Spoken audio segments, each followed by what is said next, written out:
안녕하십니까. 미생과 내부자들을 그린 만화가 윤태호입니다. 두 작품 모두 드라마와 영화로 만들어져서 많은 분들이 사랑해 주셨는데요. 제일 많은 호응을 얻은 인물이 미생의 주인공 장그래였습니다. 장그래는 18살 때까지 바둑만 두던 바둑 연구생이었습니다. 그러다 집안 사정이 어려워지면서 낙하산으로 종합상사에 들어가게 됩니다. 당연히 회사가 요구하는 어떤 스펙도 없는 청년입니다. 취업 준비를 하고 있는 많은 청년들은 낙하산으로 들어가면 어떠냐, 장그래가 부럽다고 할 수도 있습니다.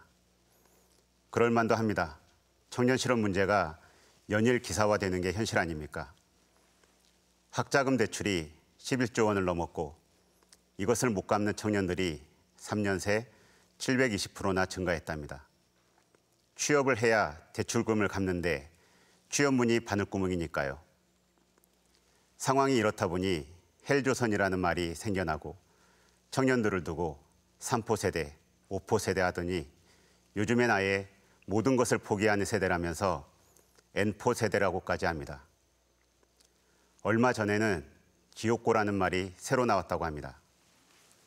지하방, 옥탑방, 고시원에 사는 청년들의 현실을 빗댄 말이랍니다. 취업이 하늘의 별 따기지만 그 별을 따야만 하는 절박한 상황에 처한 것이 제2, 제3의 장그래, 우리 청년들입니다. 그렇다면 회사에 취직한 장그래에게 장밋빛 미래가 펼쳐졌느냐? 아닙니다. 스펙도 없는 계약직이었으니까요. 이번 대선에 나오는 후보들 모두 청년 일자리 문제에 대해 다양한 공약을 내놓고 해결할 수 있다고 호언장담도 합니다. 그런데 저는 공약은 두 번째라는 생각이 듭니다. 번지르한 공약 전에 공감이 먼저가 아닐까요? 갈수록 더 고단해지는 흑수저들의 삶을 체험하고 깊이 아는 사람이어야 하지 않을까요? 이것이 제가 생각하는 대통령의 첫 번째 조건입니다. 다시 미생 얘기로 돌아가서 그러면 스펙 빵빵한 장그래의 동기나 선배들은 행복한 회사 생활을 하고 있느냐? 실제로 제가 취재를 위해 만난 직장인들 대부분이 엄청난 스펙을 가지고 있었습니다. 그런데 이들이 저에게 털어놓는 속마음은 의외였습니다. 취업을 위해 밤잠 설쳐가며 준비했던 수많은 스펙이 회사 생활에 어떤 도움이 되는지 모르겠다. 취업이 또 다른 입시 경쟁이 아니었나 하는 자괴감이 든다. 어떻게 들어온 회사인데 언제까지 다닐 수 있을지 모르겠다. 취업을 해도 슬픈 현실은 계속되고 있었습니다. 우리는 청년들에게 모험을 하라고 말합니다. 도전하라고 말합니다. 도전과 모험은 새로운 길이기에 대부분의 경우 실패를 전제로 합니다. 과정에서 배우는 것입니다. 하지만 모험에서 실패한 이들에게 우리 사회는 관용과 재기의 기회를 주는 곳이었습니까? 이력서에 용기 있게 도전과 실패의 경험을 넣을 수 있습니까? 독자인 청년들이 가장 많은 위로를 받았다고 하는 대사는 이것이었습니다. 잊지 말자. 나는 어머니의 자부심이다. 이 반응은 저를 슬프게 했습니다. 우리 사회가 청년들에게 동기부여를 해주는 것이 아니라 꾸역꾸역 견뎌내기 위해 어머니라도 붙잡아야 한다는 것이요.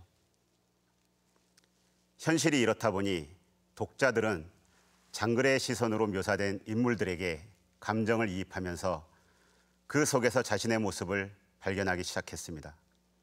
누군가는 쩔쩔매는 신입사원 장그래로, 누군가는 이리저리 치이는 중간다리 김대리로, 누군가는 사내 정치와 상관없이 일에만 몰두하는 오차장으로 말입니다. 물론 전혀 그렇지 않은 상사가 자신을 오차장이라고 설정한다며 어떻게 하면 좋냐는 민원이 제게 좀 오긴 했습니다만 하여튼 그랬습니다. 그렇다면 오차장 나이쯤 되는 중년들은 살만할까요? 저는 MBC 무한도전에 출연해서 현대인들의 고민 중 잃어버린 일상에 대해 이야기를 한 적이 있습니다. 사실 그 이야기는 남에게 들려주는 이야기가 아니라 저의 이야기였습니다. 제 스스로 일상을 잃어버렸기 때문입니다. 어려운 신인 시절을 거쳤던 저는 뒤늦게 찾아온 기회를 잃고 싶지 않았습니다. 그래서 일주일에 3, 4일 밤을 새며 원고를 썼습니다. 제가 자고 있을 때 아이들은 등교를 하고 아이들이 하교했을 때 저는 출근을 한 이유였습니다. 가족들의 얼굴을 보는 건 일주일에 한두 번뿐이었습니다. 그렇게 살아도 된다고 생각했습니다. 우린 가족이니까 서로 이해하고 이해받을 수 있다고 생각했습니다. 그런데 어느 날 보니 가족이 다 모여도 인사하고 나면 각자의 방으로 들어가는 게 편한 사이가 되어 있었습니다. 누구의 잘못도 아니지만 모두가 피해자가 되는 현실. 저는 만화에 그 장면을 그렸습니다. 그리고 많은 직장인들의 공감을 얻었습니다. 비단 저만의 문제가 아니었던 것입니다. 중년층이 가장 공감했던 미생의 대사는 이것이었습니다. 회사가 전쟁터라고, 회사 밖은 지옥이다. 버텨라. 당연해야 할 칼퇴근이 대선 공약 이슈가 되는 현실에 우리는 살고 있습니다. 그렇다면 장그래와 오차장, 청년과 중년의 삶은 전혀 다른 이야기일까요? 저의 생각은 아니라는 겁니다. 적어도 제가 미생을 그리며 만난 장그래와 그 선배들은 동전의 양면이었습니다. 왜냐하면 청년 세대가 눈으로 확인할 수 있는 미래는 지금의 40, 50대이기 때문입니다. 그러면 지금 중년들의 모습이 청년 세대가 원하는 미래일까요? 저를 포함한 지금의 중년 세대는 산업화 시대를 달려온 우리 부모 세대가 모든 걸 던져 키운 자식들입니다. 그런데 우리 중년 세대는 우리 부모 세대와 얼마나 달라져 있습니까? 한밤중까지 자식의 사교육에 매달리는 현재의 중년 세대는 그다지 달라 보이지 않습니다. 심지어 요즘엔 대학 졸업한 자식 취업 걱정까지 해야 합니다. 그런 중년을 바라보는 청년 세대는 앞으로 자기 인생에 어떤 꿈을 가질 수 있을까요? 그래서 저는 생각합니다. 청년 정책은 그들의 몇 년 후 현실이 될 중년층에 대한 정책과 함께 해야 한다고 말입니다. 왜냐하면 끊어진 다리를 건너려는 사람은 아무도 없기 때문입니다. 이러한 현실을 바탕으로 그려진 만화 미생은 연재 완료 시점에 누적 조회수 10억, 단행본 260만 부 판매를 기록하며 많은 분들의 사랑을 받았습니다. 작가로서는 감사할 일이지만 마음은 무거웠습니다. 이런 현실을 그릴 수밖에 없는 환경은 작가인 제게도 상처이기 때문입니다. 미생은 사실 시작부터 어려웠던 작품이었습니다. 실제로 저는 회사를 다녀본 적이 없고 취재를 부탁한 회사들은 모두 거절했기 때문입니다. 하지만 작품 준비에 이미 3년 가까운 시간을 허비한 상태여서 더 이상 고민만 하고 있을 수가 없었습니다. 저는 일단 작품의 전체 이야기를 쓰고 플롯이란 것을 만들었습니다. 플롯이란 작품의 이야기를 좀 더 흥미롭게 만들기 위해 이야기를 재구성하는 것을 말합니다. 저는 작가로 93년도에 데뷔했으니까 지금은 24년 정도 됐습니다. 이 정도 경력이면 독자를 들었다 놓는 자기 나름의 기술 몇 가지는 터득했다고 착각하는 때입니다. 그런데 미생은 아무리 해도 뭔가 성에 차지 않았습니다. 내가 직장인들에게 어떤 이야기를 할 수 있을까? 무엇을 말해야 하나? 이런 고민이 풀리지 않았습니다. 당연합니다. 당시 저는 회사에서 부장이 높은지 과장이 높은지도 몰랐으니까요.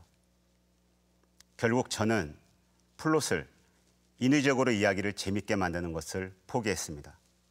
그리고 그림만 그렸던 제게 직장인의 세계가 낯설었던 것처럼 바둑밖에 몰랐던 고졸 신입사원 장글의 눈으로 바라본 낯선 직장인들의 모습을 그리기 시작했습니다.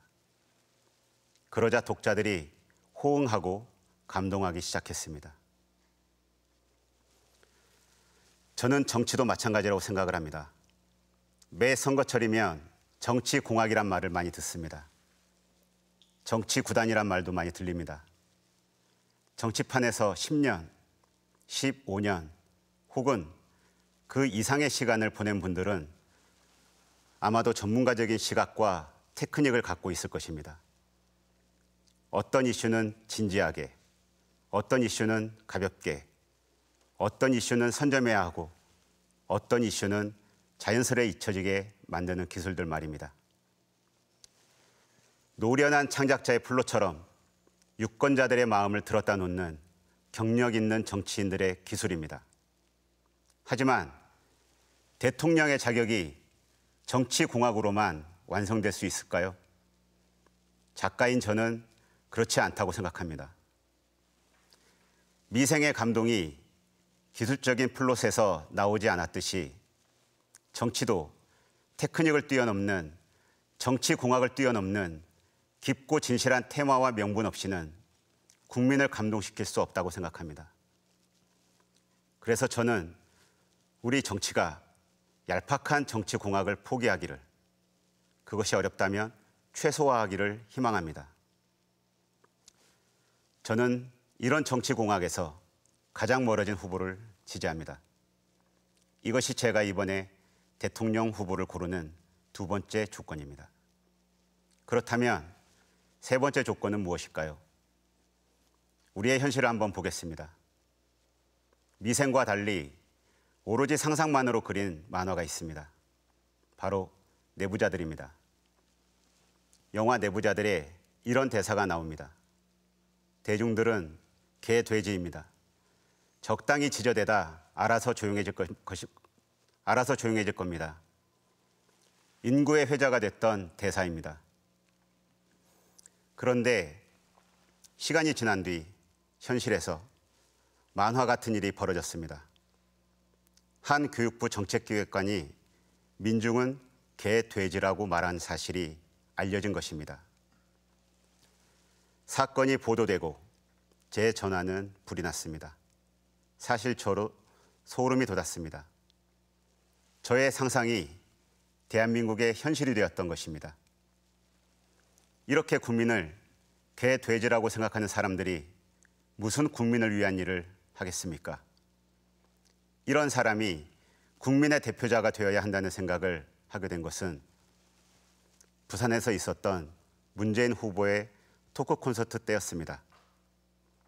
무대에 함께 올랐는데 그는 자신의 공약을 쭉 나열해 이야기할 수 있는 시간인데도 게스트에게 발언권을 주고 귀를 기울였습니다. 일방적으로 말하기보다 대화를 청하고 모르는 것은 물어봤습니다. 더 인상 깊었던 것은 문 후보를 돕는 주변의 사람들이었습니다. 모두 자연스럽게 자기 할 일을 했고 병풍처럼 후보 뒤에 도열해 있거나 90도 인사를 하는 사람이 없었습니다. 큰 소리로 외치는 예스맨도 찾아볼 수 없었습니다. 미생에 이런 대사를 쓴 적이 있습니다. 좋은 친구는 두 개의 좋은 귀를 가진 사람이다. 우리의 대표자도 마찬가지여야 하지 않을까요? 좋은 대통령은 두 개의 좋은 귀를 가진 사람이다. 문 후보는 바로 그런 사람이었습니다. 다시 만화 얘기로 돌아가서 혹시 사고 실험이란 말 들어보셨습니까? 사고 실험이란 어떤 일을 실행하기 전에 머릿속에서 미리 상상해 보는 것인데요. 과학자들이 많이 활용하는 방법이지만 저희 창작자들도 사고 실험을 합니다. 아직 쓰지 않은 내용을 머릿속으로 막 떠올려서 진행해 보는 거죠. 사실 대부분의 사람들은 다 사고 실험을 하며 살아갑니다. 예를 들어 볼까요? 3명의 샐러리맨이 소주와 곱창을 앞에 두고 사고 실험을 시작합니다. 주제는 왜 우리 부장은 퇴근하지 않는 걸까? 각자의 사고 실험 결과가 쏟아지고 갑론을박이 일어납니다. 일을 열심히 해서다. 아내랑 사이가 안 좋은 거다. 집에 가면 게임을 못하니까 게임하는 거다.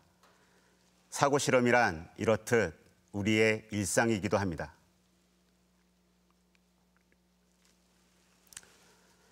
(3년) 전 4월 16일 수백 명의 승객을 싣고 제주도로 향하던 배가 침몰했습니다. 뉴스는 오락가락했습니다. 오보가 난무했고 우리는 TV 앞을 떠날 수 없었습니다. 그 배가 완전히 침몰되고 난 후 아이들이 보냈던 문자 메시지가 인터넷에 공개됐습니다.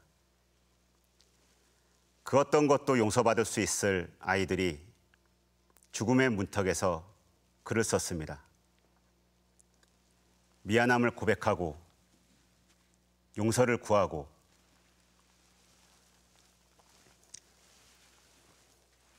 사랑한다며, 정말 사랑한다며 작별을 고했습니다.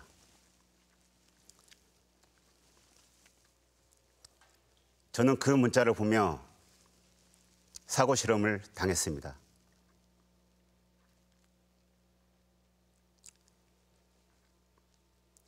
제 아이들의 목소리가 문자 위로 겹쳐지는 것이었습니다. 저뿐만이 아닙니다. 그 장면을 본 사람들이라면 세월호 속에 갇힌 내 가족, 친구, 후배를 상상하며 몸서리를 쳤을 것입니다. 그리고 이 뜻하지 않은 사고 실험은 우리 모두에게 깊은 상처를 남겼습니다. 저는 지금도 세월호만 생각하면 화가 납니다. 누가 미래를 이야기합니까? 미래는 어디에 있습니까? 내일입니까? 모레입니까? 5년 후입니까? 10년 후입니까? 정말 그 미래에 행복할 수 있습니까?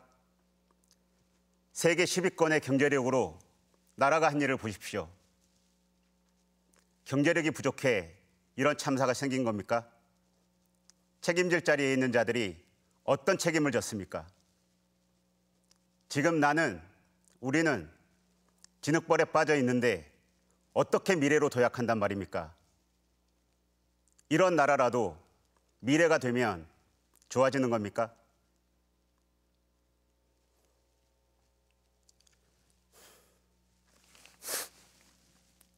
제가 희망을 찾은 것은 지난 겨울 광장에서였습니다.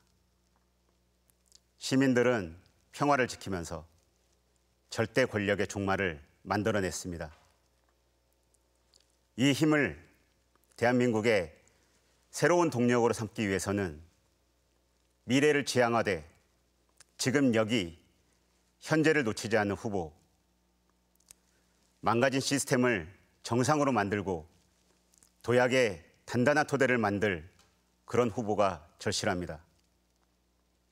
그래서 저는 다시 사고 실험을 합니다. 매번 광장에 함께했던 문재인 후보를 떠올립니다. 광장의 함성을 귀로 듣고 국민의 힘을 눈으로 확인하며 어금니 있게 물었던 그가 어떤 대한민국을 만들지 상상해 봅니다. 흔해 빠진 단어 정의가 아니라 낯설고 신선해진 정의가 우리 앞에 놓이는 세상을 그려봅니다. 여러분도 상상해 보시길 바랍니다. 청년도, 그 청년의 아버지도, 그 아버지의 아버지도 문재인 후보가 그런 세상을 가져오리라는 것을. 그래서 우리는 문재인이어야 합니다. 감사합니다.